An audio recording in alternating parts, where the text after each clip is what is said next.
Busy Driver. Gulliver's Travels by Jonathan Swift. Part 3. A Voyage to Laputa, Balnibarbi, Luggnagg, Glubbdubdrib, and Japan. Chapter 3. A Phenomenon solved by modern philosophy and astronomy. The Laputians' great improvements in the latter. The king's method of suppressing insurrections. I desired leave of this prince to see the curiosities of the island, which he was graciously pleased to grant, and ordered my tutor to attend me.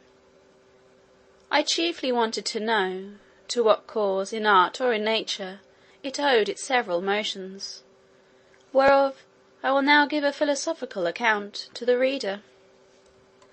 The flying or floating island is exactly circular, its diameter 7,837 yards, or about 4 miles and a half, and consequently contains 10,000 acres. It is 300 yards thick. The bottom, or under surface, which appears to those who view it below, is one even regular plate of adamant, shooting up to the height of about 200 yards. Above it lie the several minerals in their usual order, and over all is a coat of rich mould, 10 or 12 feet deep. The declivity of the upper surface, from the circumference to the centre, is the natural cause why all the dews and rains, which fall upon the island, are conveyed in small rivulets towards the middle, where they are emptied into 4 large basins, each of about half a mile in circuit, and 200 yards distant from the centre. From these basins the water is continually exhaled by the sun in the daytime, which effectually prevents their overflowing. Besides, as it is in the power of the monarch to raise the island above the rain of clouds and vapours, he can prevent the falling of dews and rain whenever he pleases. For the highest clouds cannot rise above 2 miles, as naturalists agree. At least, they were never known to do so in that country.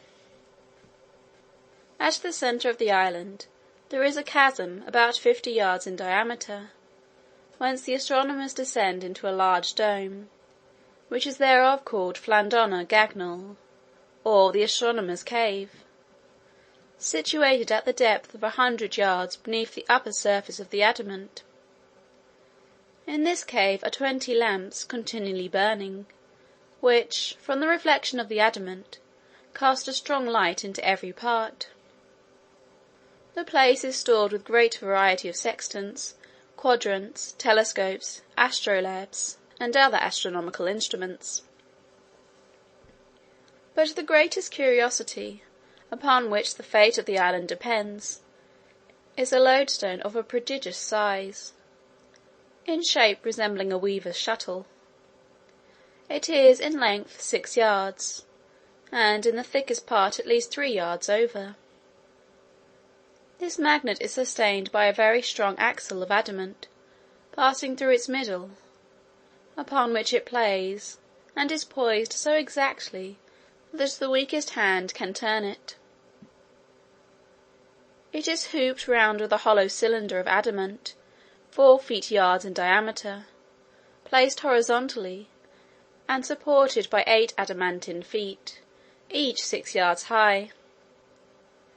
In the middle of the concave side there is a groove 12 inches deep, in which the extremities of the axle are lodged, and turned round as there is occasion.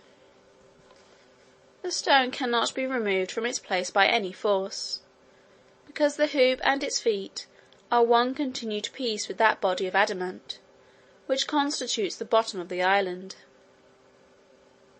By means of this lodestone, the island is made to rise and fall, and move from one place to another. For with respect to that part of the earth over which the monarch presides, the stone is endued at one side of its side with an attractive power, and at the other with a repulsive. Upon placing the magnet erect, with its attracting end towards the earth, the island descends, but when the repelling extremity points downwards, the island bounced directly upwards. When the position of the stone is oblique, the motion of the island is too, for in this magnet the forces always act in lines parallel to its direction.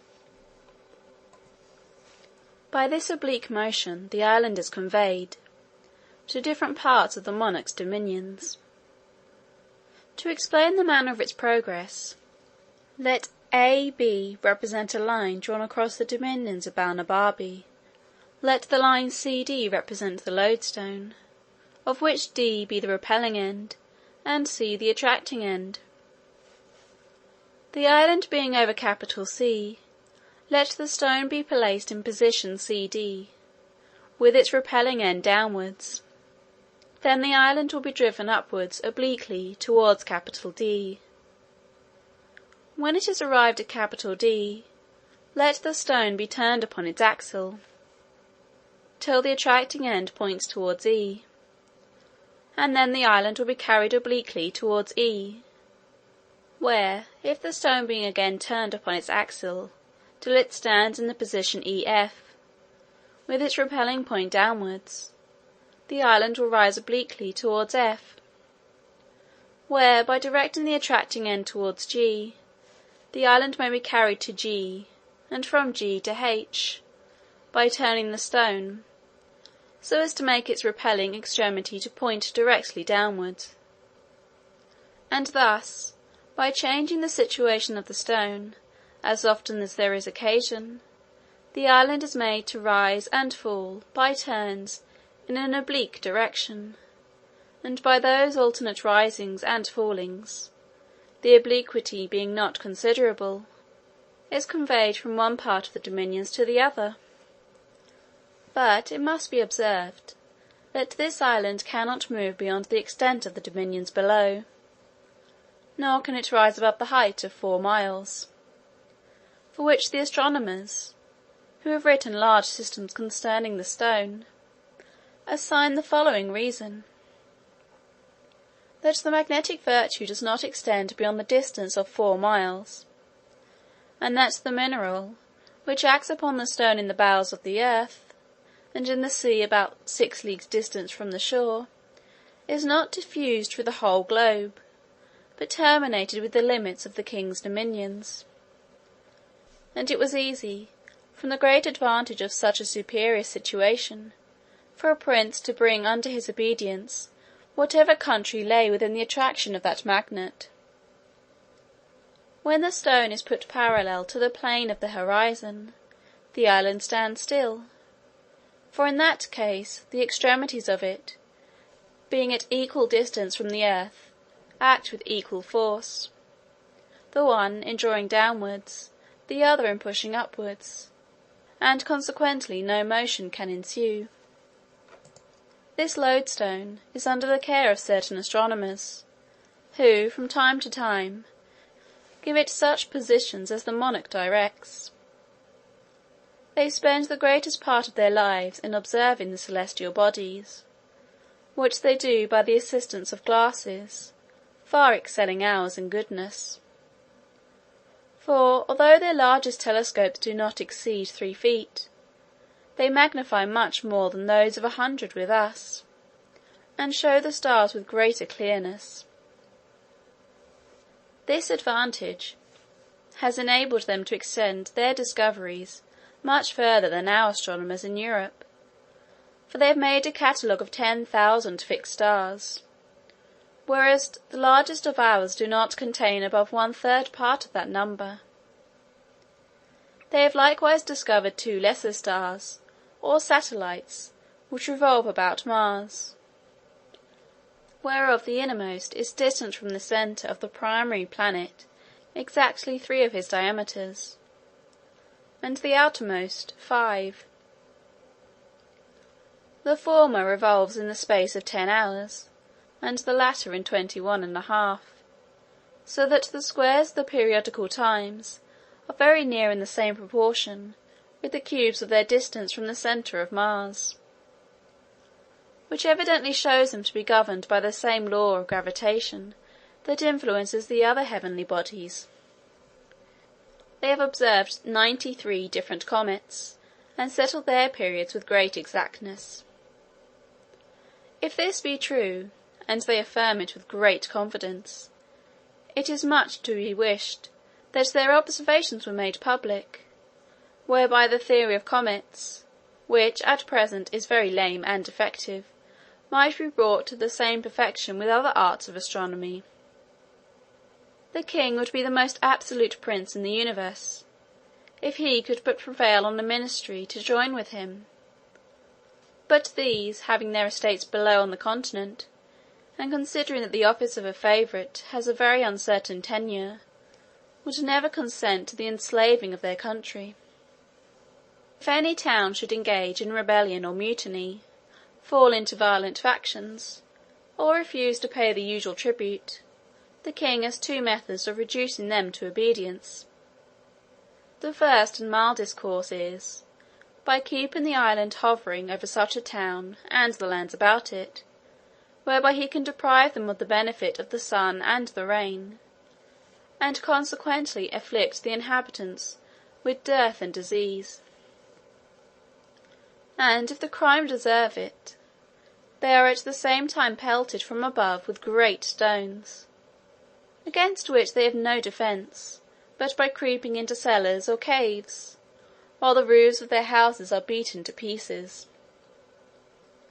But if they still continue obstinate, or offer to raise insurrections, he proceeds to the last remedy, by letting the island drop directly upon their heads, which makes a universal destruction both of houses and men. However, this is an extremity to which the prince is seldom driven, neither, indeed, is he willing to put it in execution, nor dare his ministers advise him to an action, which, as it would render them odious to the people, so it would be a great damage to their own estates, which all lie below, for the island is the king's domain. But there is still indeed a more weighty reason why kings of this country have always been averse from executing so terrible an action, unless upon the utmost necessity. For if the town intended to be destroyed should have in it any tall rocks, as it generally falls out in the larger cities, a situation probably chosen at first with a view to prevent such a catastrophe, or if it abound in high spires, or pillars of stone, a sudden fall might endanger the bottom or under surface of the island, which, although it consist, as I have said, of one entire adamant, 200 yards thick, might happen to crack by too great a shock, or burst by approaching too near the fires from the houses below, as the backs, both of iron and stone, will often do in our chimneys. Of all this the people are well apprised, and understand how far to carry their obstinacy, where their liberty or property is concerned. And the king, when he is highest provoked, and most determined to press a city to rubbish, orders the island to descend with great gentleness, out of a pretence of tenderness to his people, but, indeed, for fear of breaking the adamantine bottom. In which case, it is the opinion of all the philosophers that the lodestone could no longer hold it up, and the whole mass would fall to the ground. By a fundamental law of this realm, neither the king nor either of his two eldest sons are permitted to leave the island, nor the queen, till she is past childbearing. End of Part 3, Chapter 3.